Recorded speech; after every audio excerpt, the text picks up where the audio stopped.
Greetings fellow mammals, you can find my complete settings guide as well as my updated options ini file linked down below. But now let us directly jump into the changes I made since launch.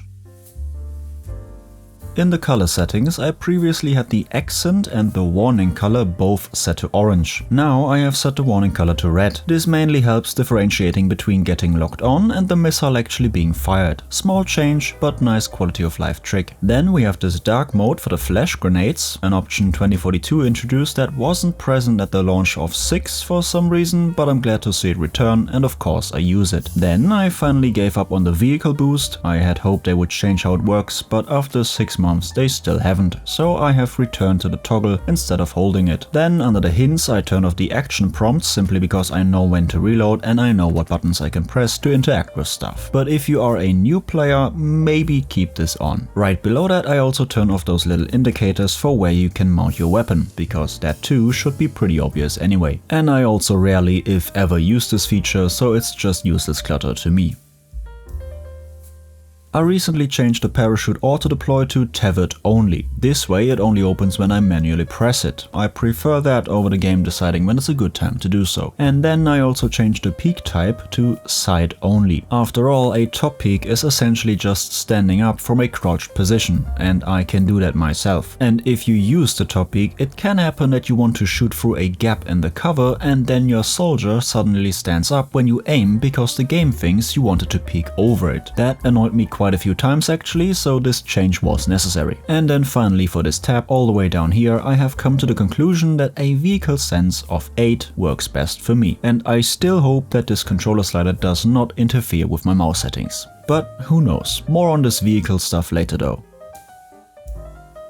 Under the advanced icon settings I actually changed quite a bit, so I will just briefly go over this. I turned off the kill feed icons. This is very confusingly named in my opinion, because what it does is it replaces the icons with the actual names of what killed someone, which in my opinion is a lot more useful. Then I shifted from my usual pink to yellow for the aircraft HUDs, just seems to work better for me, I don't know. And this new vehicle intensity slider should also be down to 0, just like the initial one that existed. And the rest of the sliders I will just quickly scroll past and not say much. Copy it or just use the options I linked in the description. Objective icons are still broken, by the way. Squad revive icons a bit bigger than team ones, just so I can differentiate them quicker. And yeah, down here I actually changed quite a lot. So before I was going with the full-on ignore this shit route, which to be fair would work perfectly if the rest of these sliders would actually function as they should. Since they do not, however, and a good amount of them is still broken or newly broken even, I have opted to actually make use of this feature now. I won't explain it in great detail, but essentially the values I picked for these sliders here make it so that whatever is directly in the center of your screen will be a bit more transparent, both in hipfire as well as in ADS. That obviously excludes enemy icons. This helps with clarity in gunfights and removes unnecessary clutter wherever you are looking. If we move back out again now and scroll for a bit, we get to another new setting, custom reticle color. First you have to enable that here, and then you can pick whatever color you want for every single scope. Better than no customization I guess, but still pretty lacking. Especially since you cannot set the saturation or vibrancy of the scopes themselves. But as you can see, after trying out a multitude of colors, I eventually stuck with green. It just works best for me. Then I reduced the hit marker opacity even further to 50. I just don't need them to be that bright. I get enough feedback from the audio and the damage numbers popping up anyway. And I also changed the colors. Previously I used that traffic light setup, but I have since then switched to this. Cyan for hits, because the damage numbers are easier to read, yellow for headshots to clearly differentiate it, and green as a sort of kill confirmed color. Works even better than a traffic light scheme in my opinion. And then we have one last color change down here. Previously I had both the infantry and vehicle damage indicators set to yellow, but with the vehicle set to pink instead, I can now tell whether I am taking damage as a passenger or the car itself is being hit. Nothing major, but can be insightful at times.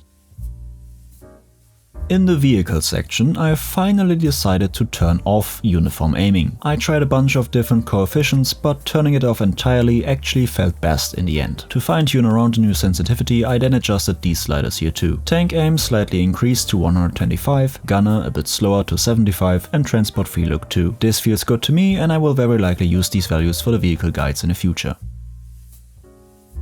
I'll just very quickly fly through these two subpages, but while I do so, I once again will simply point out that I am no expert on this matter. I just follow what Game Guides recommends according to my preferences, and I would recommend you to do the same. The link to his updated graphics breakdown video is in the video description and in the info card in the top right corner. Go check him out.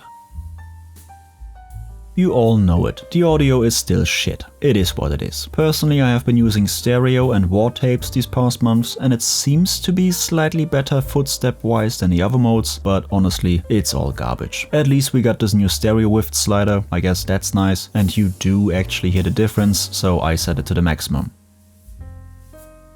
This is actually where I made the most changes, and that's because I have been fiddling around with the vehicles a lot more recently. Again, I'll just cover what I haven't talked about before. For the infantry, I bound entering and exiting vehicles to T. This will be my new main button for that action. Two simple reasons for that. Number one, it stops you from accidentally entering a vehicle while you originally wanted to revive someone laying close by. Number two, it stops you from accidentally leaving a vehicle while butterfingering across your keyboard. Then I actually bound right-click to the lean and peak bind. As leaning is contextual, it sometimes doesn't want to trigger. This doesn't make it a whole lot more reliable, but it helps a bit. Toggle laser and toggle flashlight used to be T, but since that is occupied now, I have switched it around to caps lock. Still very accessible and not in use for anything else. Then we get to the vehicles. Of course I have the exit on T here too. Then I put the big map back on M, but not because I actually pressed that button. Instead I bound one of my additional mouse keys to be M. So technically the map is on my mouse now. Very useful. Also works on foot, by the way. Then, very important, change seat on caps lock. This lets me instantly switch from driver to gunner seat. Also very useful. And then I bound a pinging to the mouse wheel press. This is also for consistency's sake. You will understand why in a second. Basically, when I am inside a vehicle, pinging is always a mouse wheel press now. I am actually already used to that from War Thunder, so that change came pretty easy to me. Handbrake on spacebar, lock turret, which is basically your free look on 5. Again, I don't actually press 5, that's just another button on my mouse. And finally I changed the equipment buttons to X and G, because that's where my muscle memory wants to go, coming from 2042. Obviously I still have them both on my mouse side buttons too. Then we have pretty much the exact same changes for the transport vehicles. T for exit, map back to M, change seat on caps lock, handbrake on spacebar, pinging on mouse wheel press, and then I set the newly added pitch up and down, which only matters for the dirt bikes, to the mouse wheel, because that just feels natural and I barely use it anyway. I guess if you constantly want to do wheelies, that could get annoying though. Same stuff again, exit on T, map on M, change seat on caps lock, pinging on mouse wheel press, free look on 5, remember that's a mouse button for me, and again X and G for the equipment so I can flare how I am used to. Copy that for the helicopters. Exit on T, change seat to caps lock, map on M, ping on mouse wheel press, free look on 5, and the equipment to X and G. The gunner is a bit special in one instance, but the rest is just another rundown of the same stuff. Exit on T, map on M, not change seat to caps lock, but vehicle seat 1, because I want to switch into the driver's seat and not through the entire back row until I'm at the front again. And then we get to the only exclusion from my mouse wheel press rule. I tried it, but it just feels more natural as a gunner to have the same cue pinging as infantry. You don't really press any other buttons anyway. Also, that way I can keep the flick look on the mouse wheel, since that's really useful for a few tricks. More on that in the vehicle guides though. And last but not least, the one equipment you get as a gunner, also bound to X.